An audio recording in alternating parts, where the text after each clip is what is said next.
皆さんお疲れ様です。株分析作業員ののんびりです。本日の点検現場は証券コード8252丸井グループです。丸井といえば駅前にあるファッションビルのイメージが強いかもしれませんが、実は今本業の小売業を土台にしつつクレジットカードを中心とした金融業で莫大な利益を生み出しているのをご存知でしょうか。なんと14期連続の増配を認めなど株主還元への意欲はピカイチです。一方で会社の貯金箱の割合を示す自己資本比率が 20% を下回っており、少し心配になる方もいるかもしれません。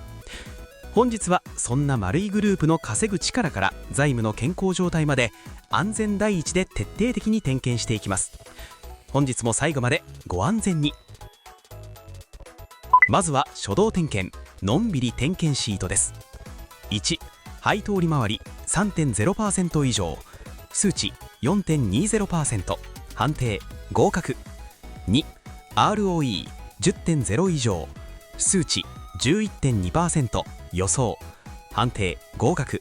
3、自己資本比率 50% 以上、数値 19.7%、 判定不合格。4、配当成功 50% 以下、数値 84.5%、 予想判定不合格。補足 DOE10% 目標、14期連続増配予定、判定合格。判定は条件付き合格です。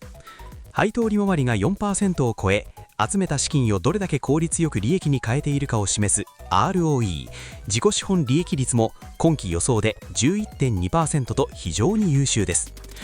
一方で倒産しにくさを表す貯金箱の割合自己資本比率が 19.7% と低く、稼いだ利益からどれだけ配当を出しているかを示す配当成功も 84.5% とかなり高めです。一見すると無理をしているように見えますが、これには金融事業を主力とする会社ならではのからくりと株主を大切にする強力な方針があります。後ほどしっかり解説しますね。次に事業内容の点検、稼ぎの柱です。この会社が一体何で稼いでいるのか、稼ぎの柱を点検します。直近の第3四半期における各事業の売上高の構成比を計算してみました。小売事業 26.3%、 592億円、フィンテック金融事業 73.7%、 1656億円。なんと百貨店などの店舗を運営する小売事業の割合は約4分の1、残りのおよそ4分の3はエポスカードを軸としたフィンテック事業で稼いでいるんです。なぜこれほど金融で稼げるのか。強みは店舗を通じた信用の競争です。店舗で若い世代を中心にカード会員を増やし、家賃の支払いや積立投資などにもエポスカードを使ってもらうことで長く安定して手数料を稼いでいます。長年培った独自の予診ノウハウにより、お金が返ってこなくなる貸し倒れ率を 1.21% という低い水準に抑え込んでおり、これが高い利益を生み出す大きな武器となっています。続いて業績の軌跡点検、過去5年の推移です。総評としては、時代の逆風をアイデアで乗り越え、より強靭な体質へと進化したサクセスストーリーです。数年前のコロナ禍では店舗の休業などが響き、利益が大きく落ち込む苦しい時期がありました。しかし丸井の現場はそこから見事な反撃を見せます。実店舗を単に物を売る場所からアニメやゲームなどの好きを体験する場所へとシフトチェンジさせました。そこにエポスカードの手数料や家賃保証といった安定した金融の稼ぎが合わさることで、業績は力強い右肩上がりでの回復を見せています。ピンチをチャンスに変えた現場の底力が光る素晴らしい軌跡です。ここからは財務の深掘り点検です。画面の図解をご覧ください。ポイントは現在の現金の多さ、体力、借金の状況、自己資本比率の3つです。現在の現金の多さ、体力、総資産1兆2102億円のうち、稼ぎの源泉となる営業債券、カード利用者の後払い代金などが7471億円と資産の大部分を占めています。借金の状況、事業を回すための借金である有利子負債は7766億円と大きくなっています。自己資本比率、倒産しにくさ、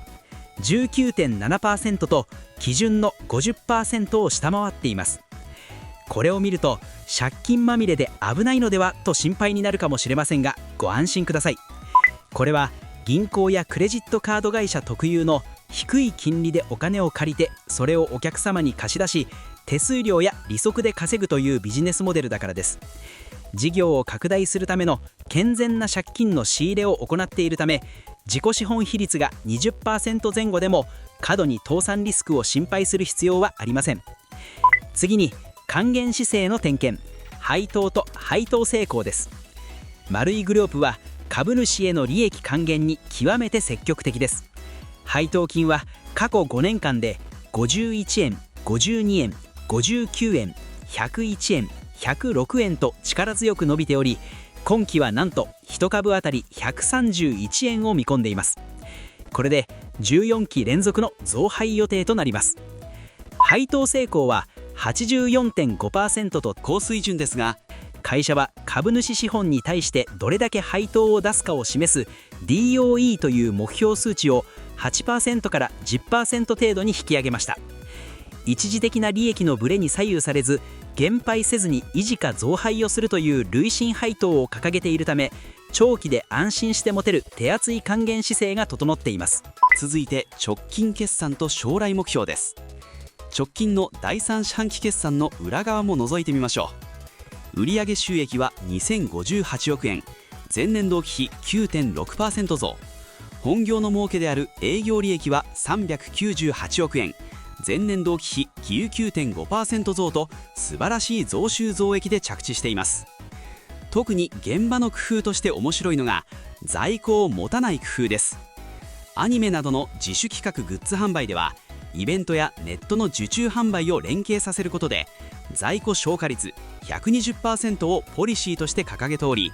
無駄な在庫、棚卸資産を抱えない高利益な仕組みを作っています。将来に向けても2031年までに EPS1 株当たりの利益を年平均 9% 以上成長させるという力強い目標を掲げており、今後の伸びしろにも大いに期待が持てます。次にチャートと需給の点検です。現在の株価と需給の状況を点検します。株価は現在3121円付近で推移しています。借金して株を買っている人たちの行列を示す信用倍率は 1.09 倍です。これは将来上がると見込んで買っている人と下がると見込んで空売りしている人のバランスが非常にきれいに取れている状態を意味します。